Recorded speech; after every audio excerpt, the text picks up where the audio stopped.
The planet Bestia was a world of titans. It was a place where evolution had never learned the meaning of subtlety. The trees were the size of skyscrapers, the insects were the size of dogs, and the dominant life forms, the apex striders, were living mountains of muscle, scale, and primal fury.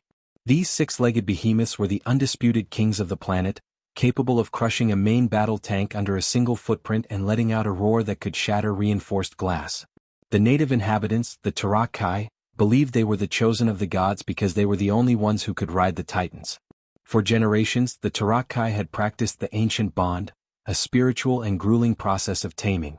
It took a decade of ritual, sacrifice, and shared blood to bond a single warrior to a single beast.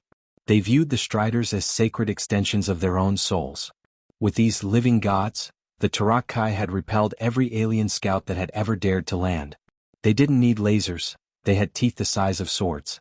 When the Soul Defense Initiative identified Bestia as the only known source of apex marrow, a biological catalyst essential for regenerating human limbs and organs, they knew they couldn't win a traditional war. You can't outshoot an army of 50-ton predators that can smell your fear from 5 miles away and hide in a jungle that eats your sensors. The Tarak-Kai expected the humans to bring tanks. They expected them to bring bombers. Instead, the humans sent Captain Silas, Whisper, Vance, and the K-9 Corps. Vance was not a soldier in the traditional sense. He was a master of interspecies behavioral manipulation. He had spent his life studying how predators think, how they eat, and most importantly, how they can be bought. He stepped off the human shuttle carrying a crate of synthetic chemical compounds and a high-frequency transmitter. He didn't wear heavy armor, he wore a light, scent-neutralizing suit. He wasn't there to kill the gods of Bestia. He was there to hire them. High Chieftain Karzul of the Tarak-Kai watched from the back of his great strider, Thunderclaw, as the human shuttle landed in the center of the sacred valley. He let out a piercing war cry, and 500 striders began to charge. The ground shook with the force of a localized earthquake. The Tarak-Kai riders brandished their spears, confident that the soft skins would be trampled into the red mud in seconds. They come with no metal beasts. Karzul roared. They offer their flesh to the Great Mother. Feast, my brothers. Feast on the invaders. Vance stood his ground. He didn't run. He didn't even draw a sidearm.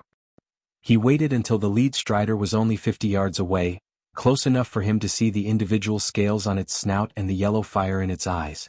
He then activated the alpha signal. A low-frequency hum, undetectable to human ears but sounding like a submissive call from a dominant mate to a strider, vibrated through the air. At the same time, Vance's wrist-mounted emitters released a concentrated cloud of omega pheromones, a chemical cocktail that triggered the reward center of the strider's primitive brain. To the beast, the air suddenly smelled better than the freshest kill, more enticing than any mate, and more comforting than the nest. Thunderclaw, the chieftain's own mount, skidded to a halt.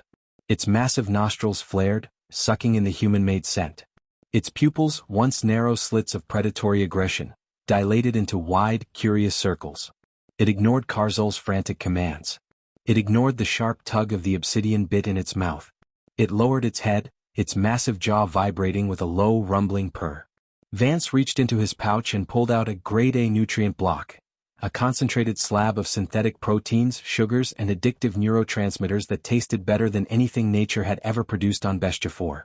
Easy, big fella, Vance whispered, his voice projected through a specialized alpha-tonal filter. The Tarak-Kai give you service and rituals. I give you the best meal of your life. He tossed the block. The strider caught it mid-air with a snap of its jaws. The effect was instantaneous. The beast's entire body relaxed. It let out a soft, huffing sound of pure contentment. For the first time in its life, its ancient, hardwired hunger was completely and utterly satisfied. Karzul was screaming, striking the beast's neck with his spear butt. Move, you coward. Kill the mammal. Thunderclaw, I command you. Thunderclaw didn't move. In fact, it let out a low, warning growl, not at the human but at its rider. The ancient bond was being overwritten by the most powerful force in the universe, incentivized domestication. This is the alpha tamer. Humans are the only species in the galaxy that understands that a predator is just an animal with a set of needs. We didn't survive on Earth by being the strongest, we survived by being the smartest pack leaders.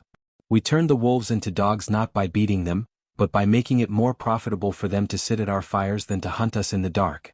We didn't tame the horse with spirit, we tamed it with oats and a better deal. Vance looked up at the shocked Tarak-Kai army.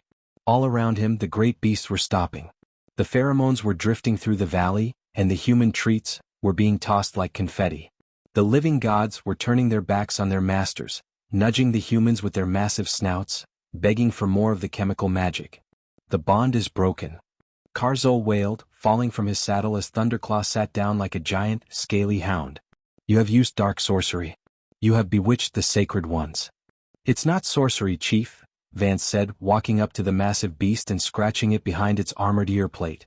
The Strider leaned into the touch, closing its eyes. It's psychology. Your people treat these animals like gods or tools. We treat them like roommates, and we're the roommates who always bring the good snacks. The Tarak-Kai tried to fight on foot, but they were useless without their mounts. They watched in absolute despair as the humans didn't just tame the Striders, they recruited them. Within hours, the human engineers were fitting the beasts with logistic saddles, high-tech harnesses that were far more comfortable than the Tarak-Kai bone seats. They equipped the Striders with heavy lifting gear and sensor arrays. The beasts didn't resist. They loved the attention. They loved the grooming brushes that removed the parasites the Tarak-Kai had ignored for years. They loved the synthetic water that tasted like a mountain spring. Most of all, they loved the humans. The Soul Defense Initiative didn't need to mine the apex marrow themselves. They taught the Striders to gift it. In exchange for the nutrient blocks and the pheromone baths, the Striders would lead the humans to their ancient nesting grounds, allowing the soft skins to collect the biological materials without a single drop of blood being spilled. The Tarak-Kai were relegated to the outskirts of their own world. They watched from the high ridges as their gods became the backbone of a human industrial operation. They saw the Striders carrying massive containers of ore, walking alongside human soldiers like oversized golden retrievers. The ancient bond was dead, replaced by a contract of mutual benefit. Humanity had proven the ultimate psychological HFY truth. You don't need to break a beast's spirit if you can win its heart through its stomach. We are the ones who speak the language of the predator. We are the ones who turn the apex into the ally. And in a galaxy of monsters, the human is the only one who knows how to make the monster sit and stay. This has been Apex Sci-Fi. Who's a good boy? If you enjoyed this biological conquest of the beast world, hit that like button. Comment below. If you could tame any creature from sci-fi or mythology, which one would it be and what would you use for a treat? Subscribe for the next conquest of Saga 9, the pressure tanks. The gods are fed. The world is ours.